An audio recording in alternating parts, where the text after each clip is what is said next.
Assalamualaikum warahmatullahi wabarakatuh. Innal hamdalillah nahmaduhu wa nasta'inuhu wa nastaghfiruh wa na'udzu billahi min shururi anfusina wa sayyiati a'malina. May yahdihillahu fala mudilla lahu wa may yudlil fala hadiya lahu.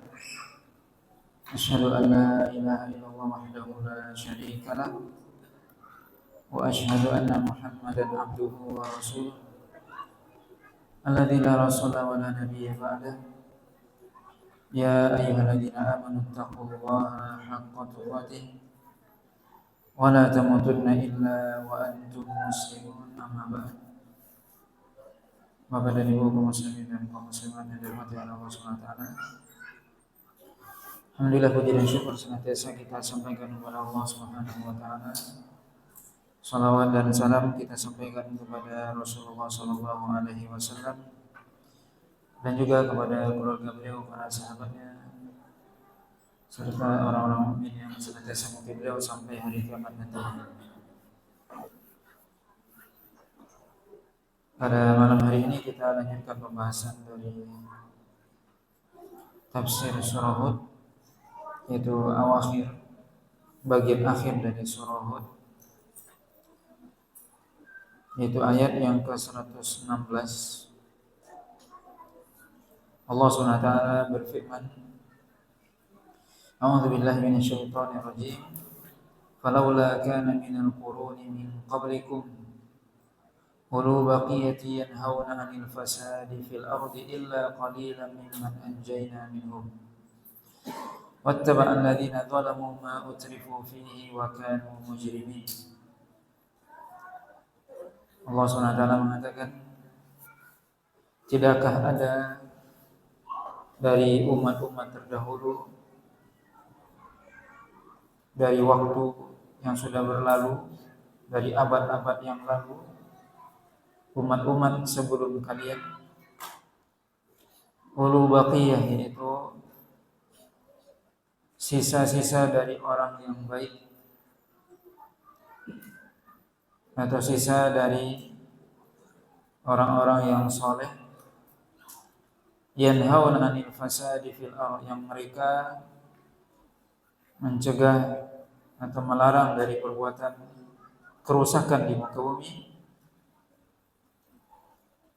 illa qalilan mimman anjayna minhum, kecuali mereka hanya sedikit, dan mereka itulah di antara orang yang kami selamatkan dari azab. Wattaba'al ladzina zalamu ma utrifu fihi wa kanu mujrimin. Adapun orang-orang yang zalim, maka mereka mengikuti atau senantiasa terus-menerus dalam kenikmatan mereka, dalam kelalaian mereka, dalam maksiat mereka, sedangkan mereka adalah orang-orang yang mujrim, yang senantiasa melakukan maksiat dan dosa. Wa ma kana rabbuka liyuhlikal qura bidzulmin wa ahluha muslihun. Dan tidaklah Rabb engkau menghancurkan, membinasakan suatu negeri semata-mata dengan kezaliman, sedangkan penduduknya melakukan kebaikan. Bapak dan Ibu dirahmati oleh Allah Subhanahu wa taala, dalam ayat 116 ini Allah Subhanahu wa taala menyebutkan bahwasanya tidakkah ada dari umat-umat terdahulu orang-orang yang ulu baqiyah. Ulu baqiyah artinya yaitu baqaya min ahlil khair, kata Imam Ibnu Katsir, yaitu sisa dari orang-orang baik dari umat-umat terdahulu. Yanhauna 'anil fasad, yang mereka senantiasa melarang dari kerusakan di muka bumi. Maka orang-orang yang senantiasa melakukan kebaikan, melarang dari kemungkaran, menyuruh dari menyuruh kepada yang ma'ruf, itu di umat-umat terdahulu sangat sedikit. Allah katakan ulu baqiyah. Ulu baqiyah artinya hanya sisa dari umat-umat tersebut, hanya sedikit yang mereka melakukan kebaikan, yang senantiasa menyuruh kepada kebaikan, melarang dari kemungkaran. Yanhauna 'anil fasad. Al-fasad di sini artinya adalah kerusakan. Maksud kerusakan adalah kerusakan di muka bumi, maksudnya adalah maksiat. Dunia ini rusak karena maksiat yang dilakukan oleh umat manusia.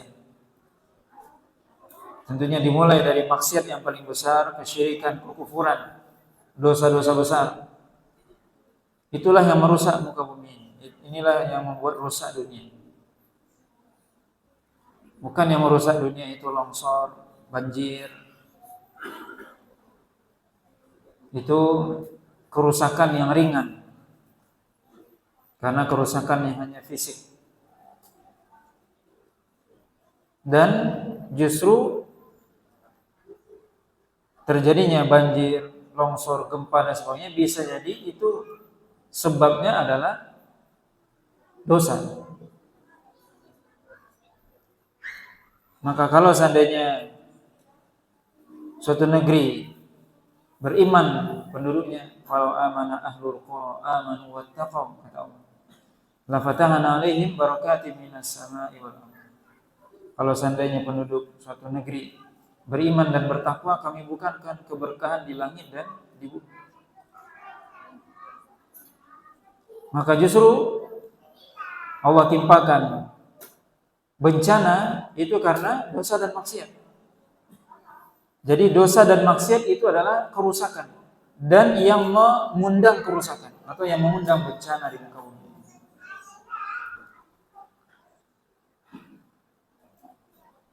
Maka Allah SWT menyebutkan dalam ayat ini, tidakkah ada dari umat terdahulu ulu baqiyah, orang-orang yang sisa dari orang-orang baik yang senantiasa melarang dari perbuatan mungkar.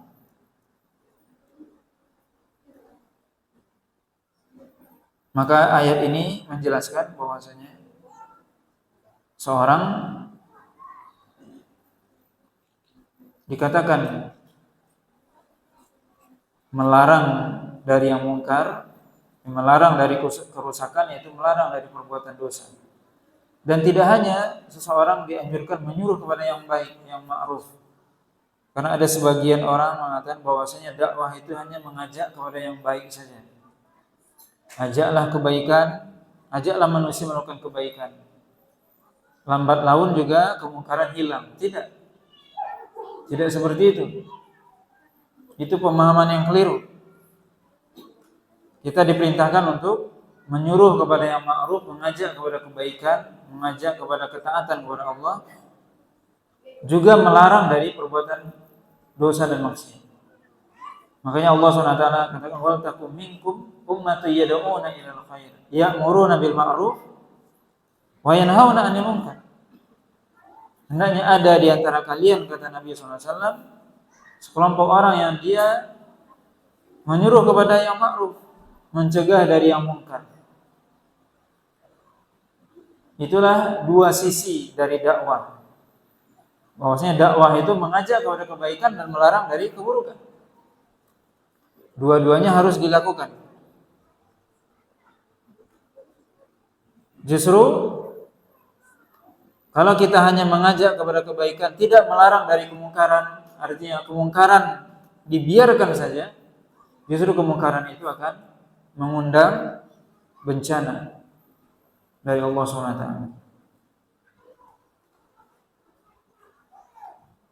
Nabi SAW mengatakan, innan nasa idza ra'au al-munkar falam yughayyiru ausyaka an ya'ummahumullah bi'iqabin.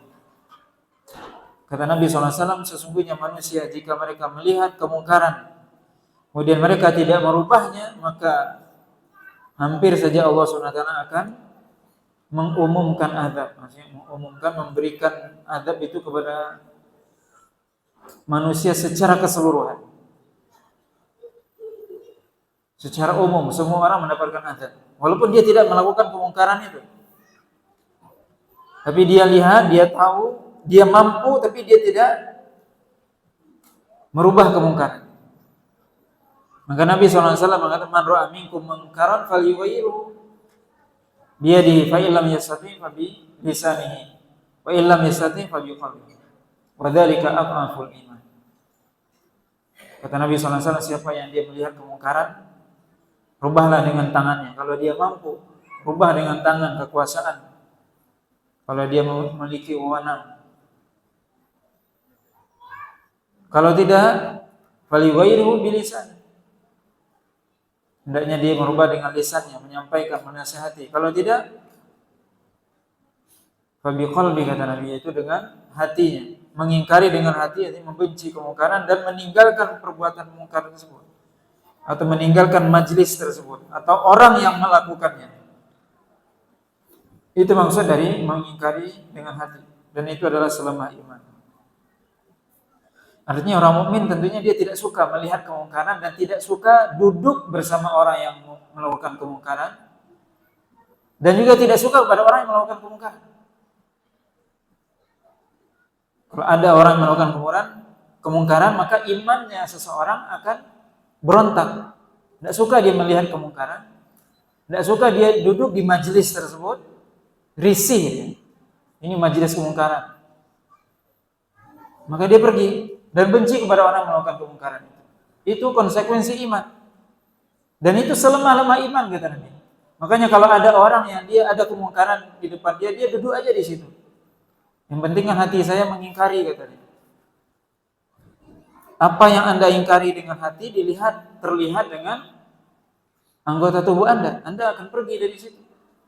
Tidak mungkin seorang melakukan kemungkaran, kemudian Anda duduk aja di situ dengan tenang, ikut ketawa pula, ikut juga senang senyum juga dengan melihat orang itu. Itu berarti Anda suka dengan kemungkaran. Maka kita diperintahkan untuk melarang kemungkaran, mencegah kemungkaran sesuai dengan kemampuan. Kalau tidak, kata Nabi SAW, seorang yang dia melihat kemungkaran, dia mampu, tidak dia rubah, maka Allah SWT turunkan azab kepada semua orang, walaupun dia tidak melakukannya.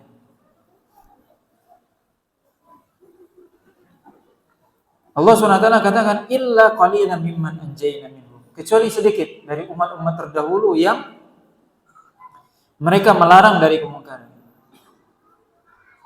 Oleh karena itu, salah satu ciri dari umat Rasulullah SAW adalah setiap muslim itu mereka punya tugas melakukan amar ma'ruf dan nahi munkar sesuai dengan kemampuannya. Kalau di zaman dahulu hanya para nabi dan rasul saja yang melakukan amar ma'ruf nahi munkar, atau hanya sangat sedikit dari pengikut para nabi dan rasul yang melakukan amar ma'ruf nahi munkar. Tapi dalam syariat Islam kita diperintahkan untuk melakukan amar ma'ruf nahi munkar. Setiap kita sesuai dengan kemampuan. Maka hendaknya kita mengajak kepada yang ma'ruf, kebaikan, melarang dari kemungkaran sesuai dengan kemampuan kita. Minimal kita dengan keluarga kita. Seorang bapak mengajak anaknya, melarang anaknya, mengajak kepada kebaikan, melarang dari kemungkaran. Seorang suami kepada istrinya dan seterusnya. Maka mereka inilah yang kata Allah SWT, mimman anjayna minhum, mereka lah orang-orang yang kami selamatkan dari azab. Yang mereka ikut melarang dari perbuatan mungkar, kemudian mereka diselamatkan dari azab.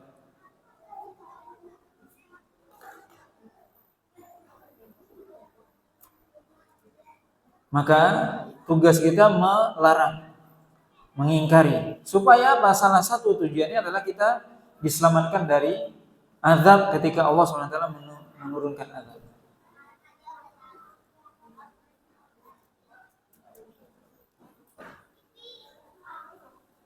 Kemudian Allah SWT mengatakan wattaba'al ladzina dzalamu ma utrifu fihi wa kanu mujrimin.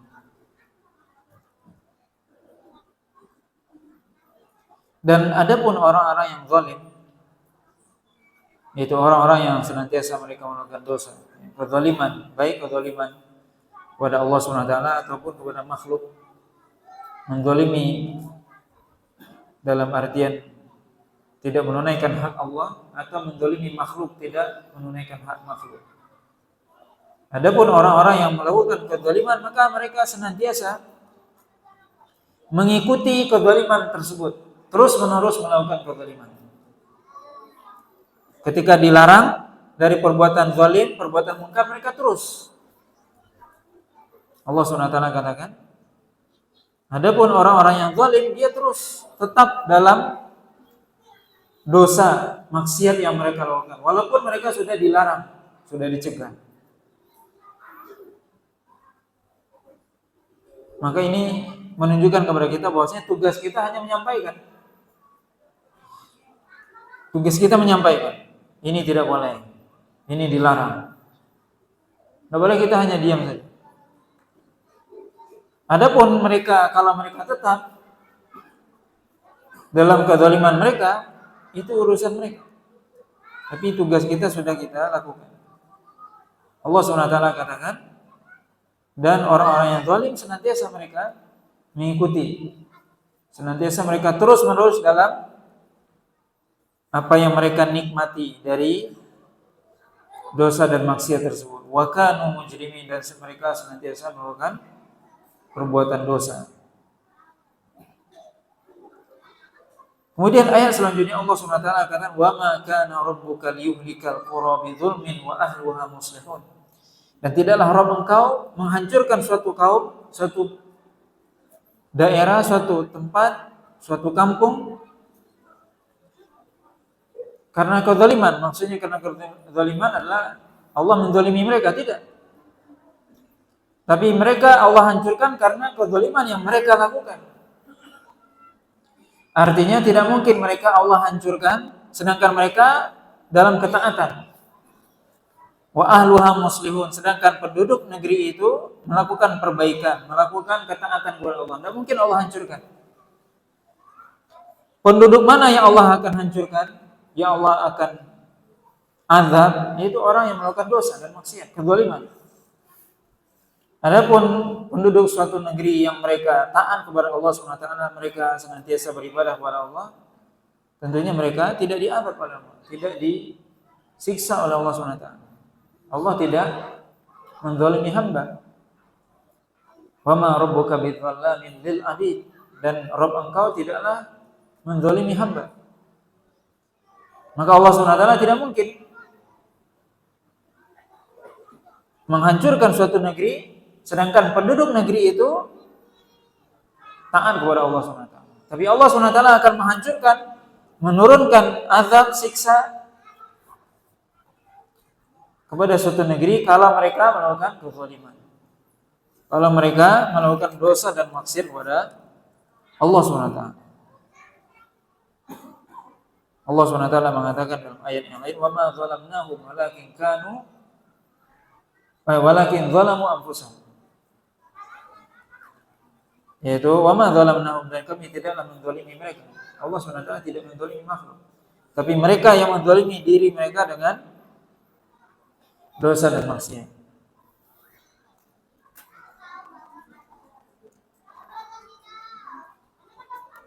Kemudian ayat selanjutnya Allah SWT mengatakan, walau syaa rabbuka laja'alan nasa ummatan wahidah wa la yazaluna mukhtalifin illa man rahima rabbuk walidzalika khalaqahum wa tammat kalimatu rabbika la amla'anna jahannama minal jinnati wan nasi ajma'in. Allah SWT katakan, kalau seandainya Rabb engkau ingin, maka sungguh Allah SWT akan menjadikan manusia itu umat yang satu saja, yaitu semuanya bertakwa kepada Allah, semuanya taat kepada Allah. Tetapi apa? Wala yazaluna mukhtalifin, tapi ternyata tidak. Justru manusia senantiasa berselisih, berpecah belah, berbeda pendapat dan seterusnya. Illa man rahima rabbuka, kecuali orang yang Allah berikan rahmat, kecuali orang yang dirahmati oleh Rabb engkau. Walidzalika khalaqahum, dan itulah Allah SWT menciptakan mereka. Wa tammat kalimatu rabbika, dan sungguh telah sempurna kalimat Rabb engkau, la amla'anna jahannama minal jinnati wan nasi ajmain. Sungguh Allah SWT akan memenuhi neraka jahanam dengan jin dan manusia seluruhnya. Maka dalam ayat ini Allah SWT menjelaskan kepada kita bahwasanya Allah SWT memiliki kehendak. Allah SWT berkehendak dan tidak ada yang memaksa Allah SWT. Kalau Allah ingin, maka Allah akan jadikan seluruh manusia beriman, bertakwa kepada Allah. Apakah bisa itu? Bisa. Tidak ada yang tidak bisa bagi Allah, tidak ada yang tidak mungkin bagi Allah SWT. Kalau Allah ingin, semua manusia dan jin bertakwa kepada Allah, beriman kepada Allah. Tapi ternyata Allah SWT memiliki hikmah yang lain, memiliki kehendak yang lain. Ternyata apa? Manusia justru mereka senantiasa berselisih. Allah SWT tidak menciptakan seluruh manusia beriman, tapi ada yang beriman, ada yang tidak. Yang dengan itulah Allah SWT mengetahui siapa yang benar imannya. Sebab kalau Allah menciptakan seluruh manusia beriman, tidak ketahuan siapa yang benar-benar beriman. Karena mereka memang sudah beriman semua. Maka ini menunjukkan manusia diciptakan oleh Allah SWT, ada yang beriman, ada yang tidak.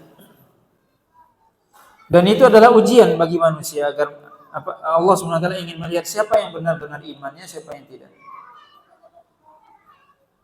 Allah katakan, ahasiban nasu ayyutraku ayyaqulu amanna wa hum la yuftanun. Maka manusia menyangka ketika mereka mengatakan kami beriman, terus kami biarkan begitu saja. Tidak diuji, pasti diuji. Maka adanya keimanan dan kekufuran ini adalah ujian. Adanya ketaatan dan maksiat, dosa adalah ujian. Siapa yang benar imannya, siapa yang tidak. Wala yazaluna mukhtalifin, dan senantiasa manusia akan berbeda pendapat, berbeda dalam segala hal. Termasuk dalam hal ini apa? Berbeda dalam agama mereka, kepercayaan mereka, kebiasaan mereka, pendapat mereka, mazhab mereka, dan seterusnya. Senantiasa mereka berbeda.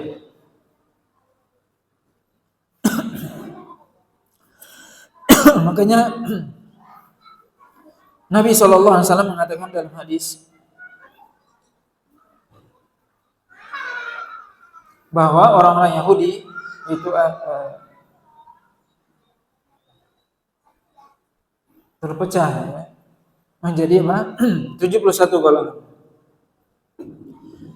Sedangkan orang Nasrani terpecah menjadi 72 golongan. Kemudian Nabi SAW mengatakan bahwasanya umatku akan terpecah menjadi 73.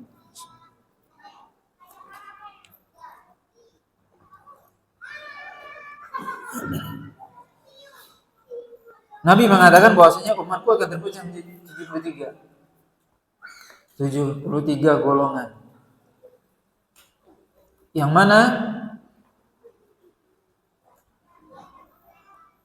Nabi SAW memperingatkan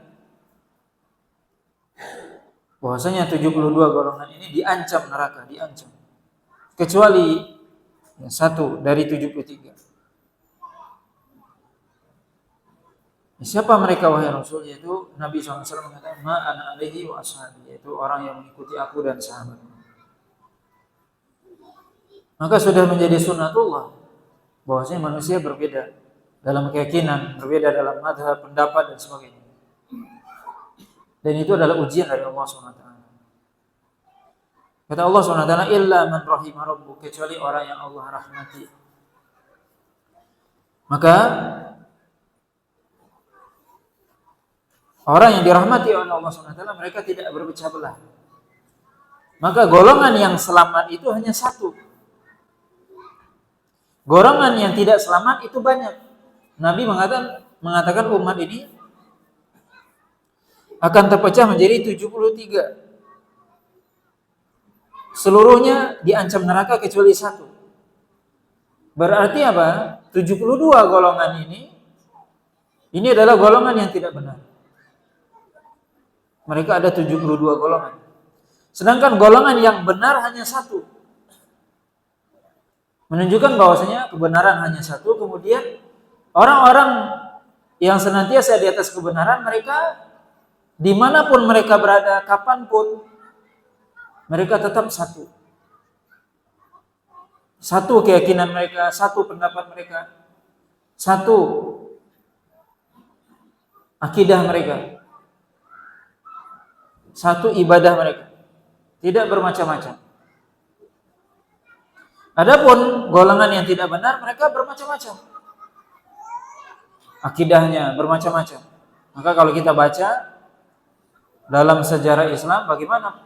Ya, dari sejak zaman sahabat atau zaman tabi'in, zaman sahabat sampai tabi'in, sampai hari ini, sampai hari kiamat, bermacam-macam firqah, yaitu kelompok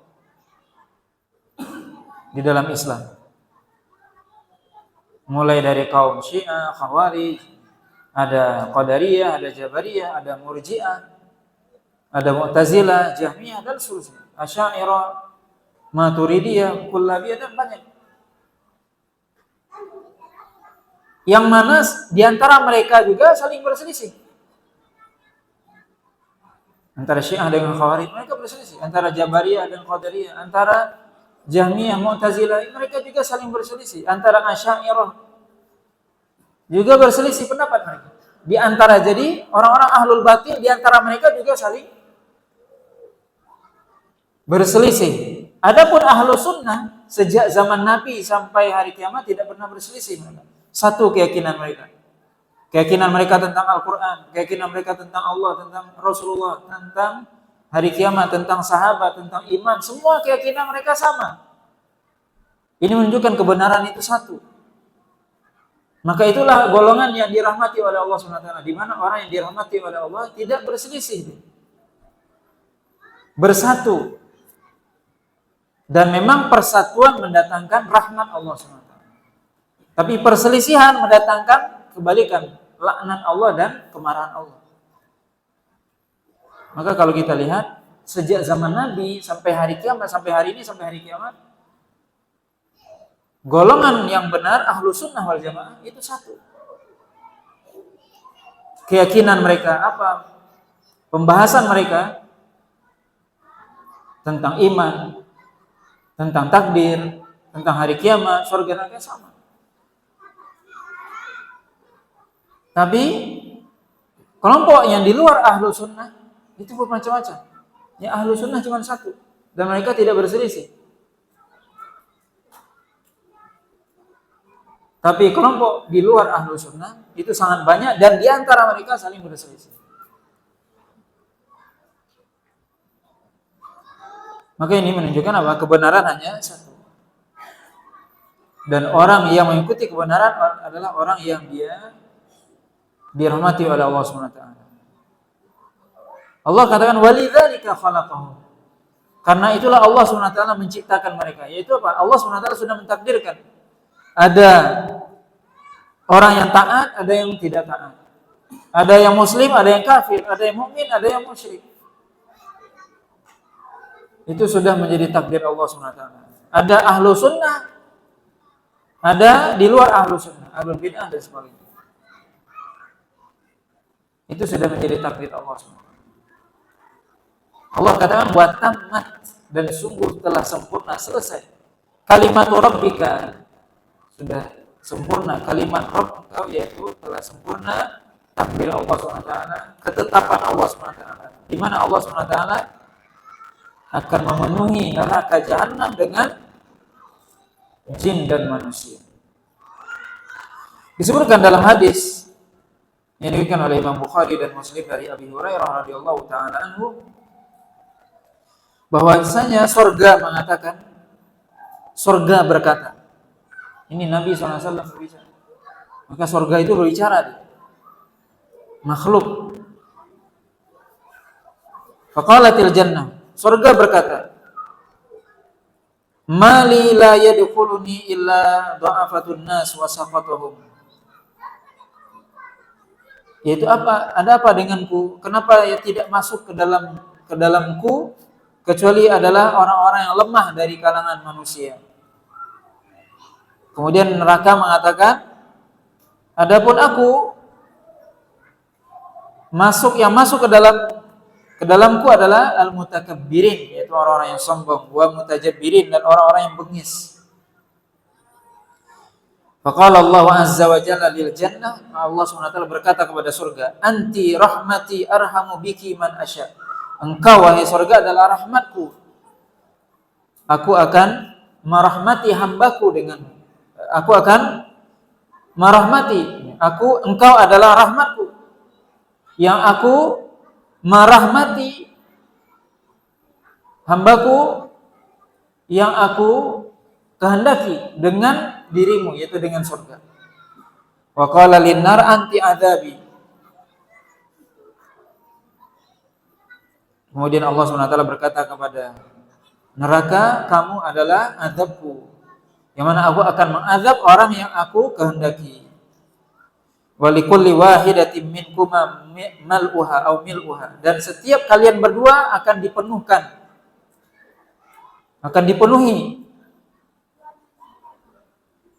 dengan apa? Manusia dan jin. Kemudian Rasulullah SAW mengatakan, fa ammal jannatu fala yazalu fiha fadlun hatta yunshi Allahu laha khalqan yaskunu fadlul jannah. Kata Nabi SAW, maka surga, setelah Allah SWT masukkan seluruh manusia dan jin yang berhak masuk dalam surga, maka ternyata surga, karena saking luasnya surga, masih tersisa surga itu. Masih tersisa, maksudnya masih ada yang kosong, tempat yang kosong di surga, yang tidak ditempati oleh manusia dan jin. Karena apa? Surga itu sangat luas. Maka Nabi SAW mengatakan, kemudian Allah SWT menciptakan makhluk khusus ketika itu hari kiamat dan menempatkan mereka di surga. Itu hak Allah. Tidak kita mengatakan, wah kenapa ya mereka langsung aja masuk surga, diciptakan langsung masuk surga. Kita diciptakan ke dunia dulu, disuruh dulu beribadah. Itu hak Allah. Tidak ada yang bisa mendikte Allah SWT. Nabi mengatakan apa? Masih ada tempat di surga yang kosong, Allah ciptakan makhluk di hari kiamat. Kemudian makhluk ini ditempatkan di surga. Tentunya perlu diingat bahwasanya apa? Itu keadilan Allah SWT, dan perlu kita ingat bahwasanya seseorang ya di surga itu tentunya walaupun dia masuk surga, tapi surganya tentunya berbeda. Setiap orang sesuai dengan amalannya.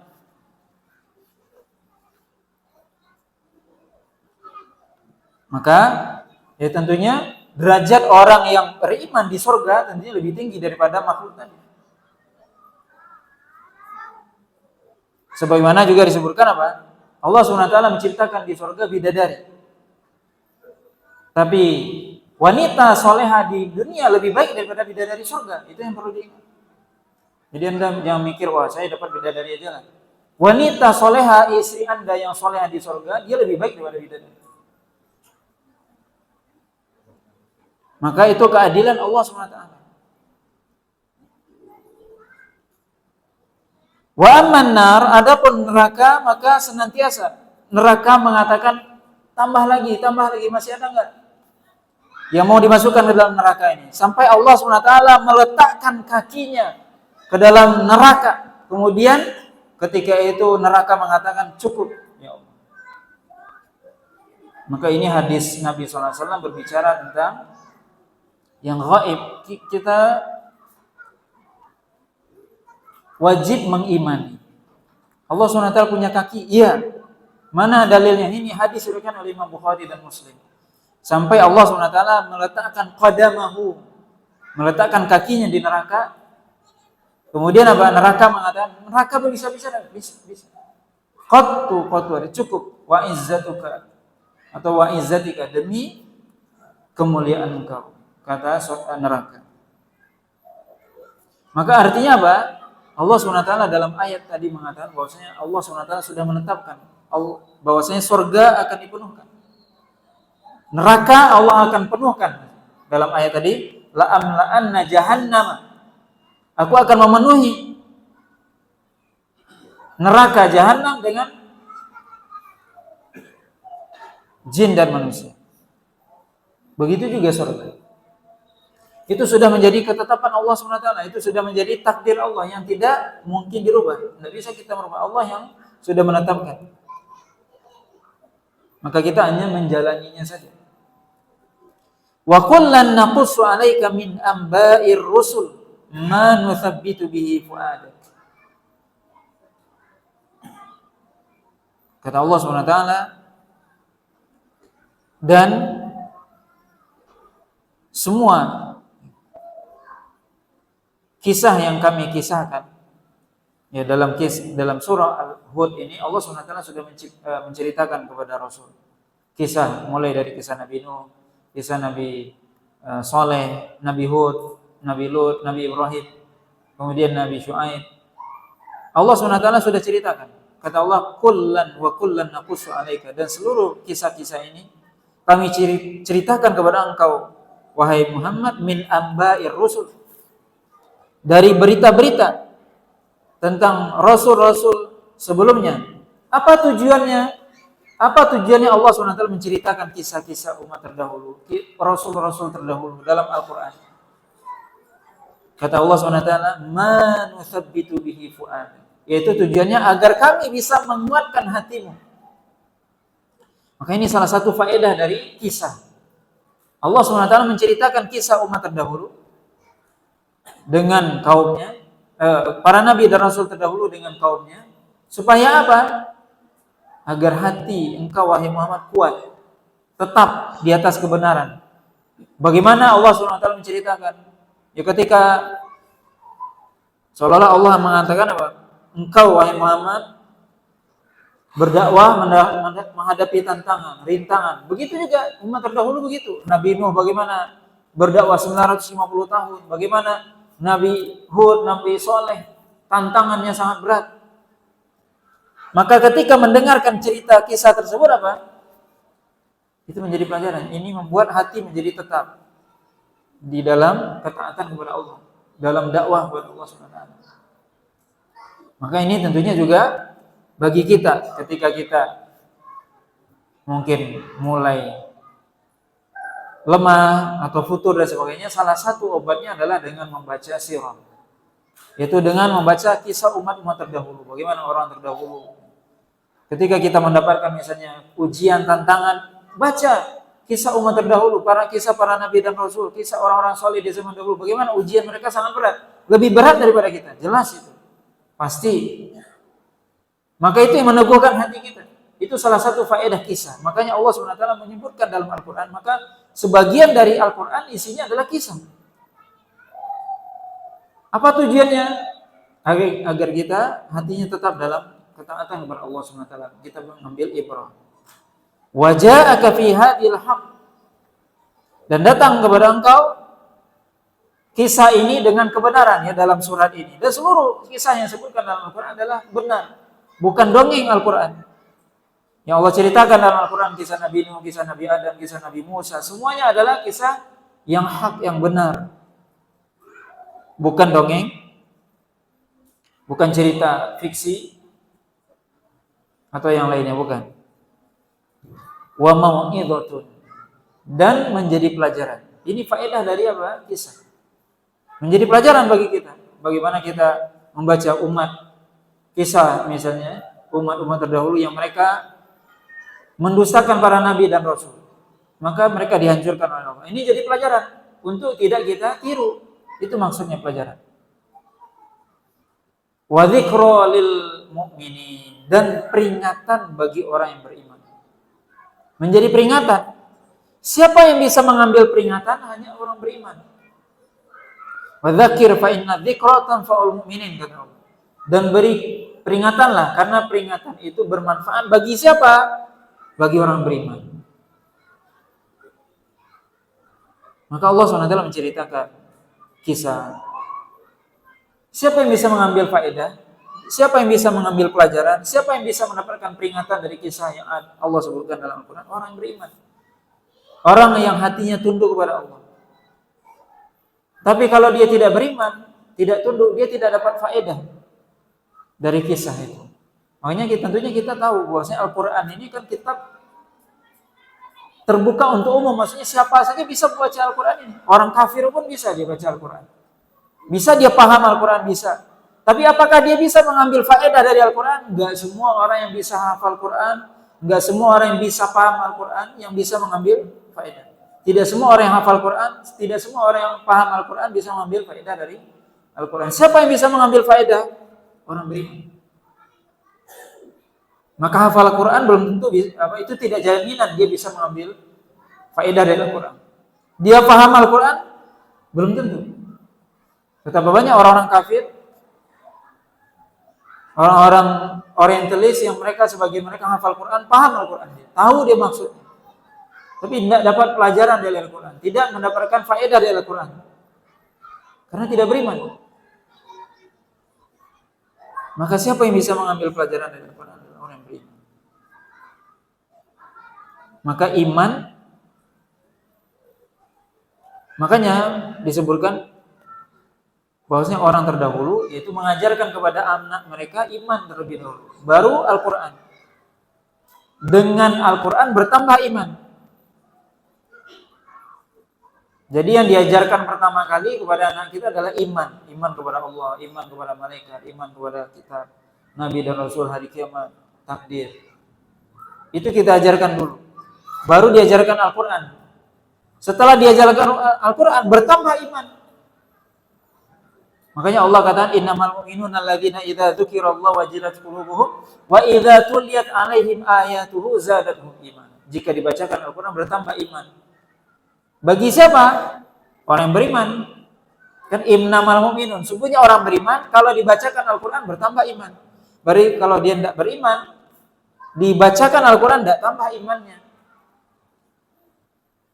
Maka pengajaran itu yang pertama adalah iman baru Al-Qur'an. Maksudnya seperti itu. Dengan diajarkan iman pertama kali itu jadi pondasi. Maka iman itu disirami dengan Al-Quran, bertambah iman, bertambah subur iman. Karena orang berimanlah yang bisa mengambil faedah dari Al-Quran. Kemudian Allah SWT melanjutkan, wa qul lil ladzina la yu'minuna a'malu 'ala makanatikum inna 'amilun wantadhiru inna muntadhirun. Allah SWT katakan, wahai Muhammad, katakan kepada orang-orang mereka tidak beriman, beramallah kalian sesuai dengan keyakinan kalian, sesuai dengan selera kalian. Beramallah, berbuatlah sesuai dengan keinginan kalian. Inna amilun, kami juga beramal sesuai dengan akidah kami, dengan keyakinan kami. Artinya apa? Sesudah kita menyampaikan, kita sampaikan. Ini yang benar, ini yang salah. Kalau mereka menerima, alhamdulillah. Kalau tidak, silahkan beramal sesuai dengan keyakinan kalian, sesuai dengan akidah kalian, sesuai dengan pendapat kalian, silahkan. Kami juga akan beramal sesuai dengan akidah kami, dengan keyakinan kami. Maka ini orang beriman. Orang beriman dia meyakini apa yang dia amalkan dan beramal sesuai dengan keyakinan. Ini orang beriman. Atas dasar apa kita beramal? Atas dasar iman. Bukan hanya mengikuti tradisi ataupun yang lainnya, tapi karena dasar iman. Kenapa Anda beramal? Karena iman kepada Allah SWT. Wantadhiru inna muntadhirun. Dan sesungguhnya, dan tunggulah, kami juga menunggu. Apa maksudnya? Silakan kalian beramal dengan keyakinan kalian, pendapat kalian, mazhab kalian. keinginan kalian. Tapi tunggu, kami juga akan beramal sesuai dengan keyakinan kami. Tapi tunggu, kita sama-sama menunggu siapa yang benar di antara kita. Allah SWT akan memberikan hukum atau menghukumi nanti di akhirat siapa yang benar.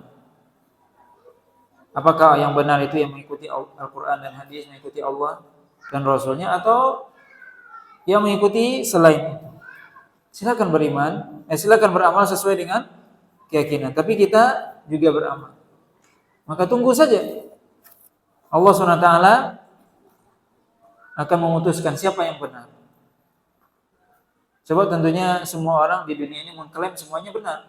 Pasti dia mengatakan, kamilah yang paling benar, kelompok kamilah yang paling betul. Ya silakan.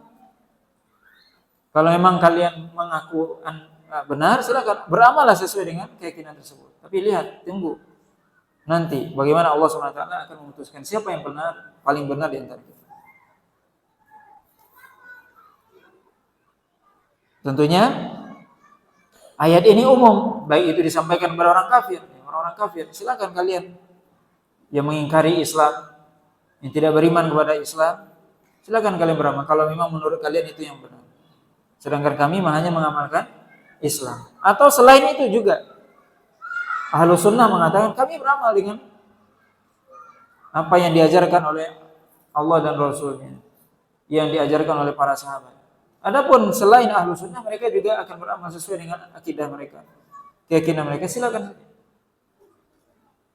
Tapi kita akan lihat siapa yang benar. Maka tentunya beramal, ya sekali lagi berdasarkan apa? Ilmu. Yaitu berdasarkan Al-Quran dan hadis Nabi SAW. Kemudian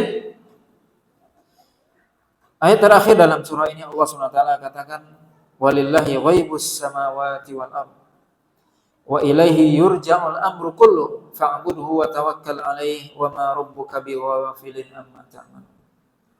Dan milik Allah lah yang gaib, perkara yang tidak tampak, yang tidak bisa kita dengar, baik di langit ataupun di bumi. Artinya apa? Hanya Allah yang tahu sesuatu yang gaib di langit dan di bumi. Milik Allah lah ilmu tentang yang gaib, tentang surga neraka, tentang hari kiamat. Siapa yang mengetahui itu semua? Hanya Allah. Maka kalau ada orang mengaku mengetahui yang gaib, dia kafir. Karena dia menentang Allah SWT.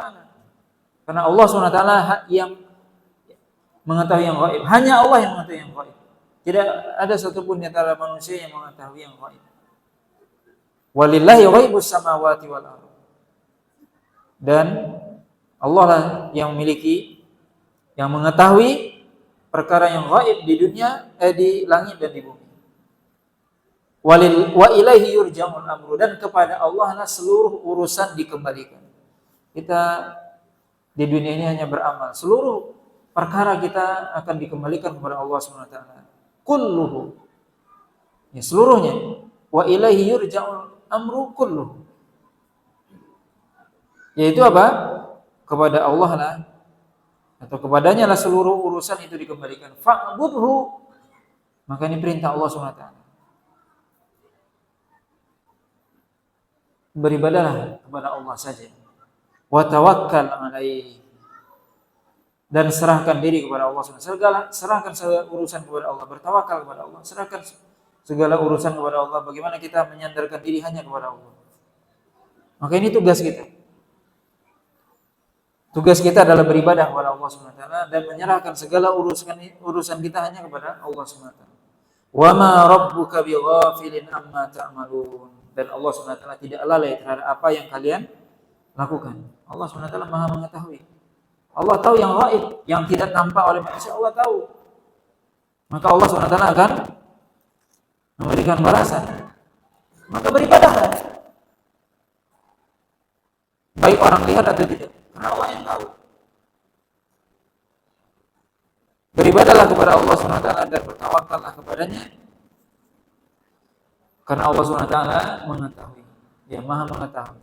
Allah tidak mungkin lalai. kita melakukan suatu amalan, mungkin orang tidak tahu tapi Allah SWT mengetahui. Allah tidak mungkin lalai, tidak mungkin tidur, tidak mungkin lupa. Mungkin manusia tidak tahu tapi Allah SWT mengetahui. Nah, Allah Ta'ala mungkin ini pembahasan kita pada malam hari ini, yaitu akhir dari surah Hud, dan insyaallah kita lanjutkan pada pertemuan yang akan datang, yaitu surah Yusuf. Wallahu ta'ala a'lam. Wassallallahu ala nabiyyina Muhammadin wa ala alihi wasallam. Wassalamualaikum warahmatullahi wabarakatuh.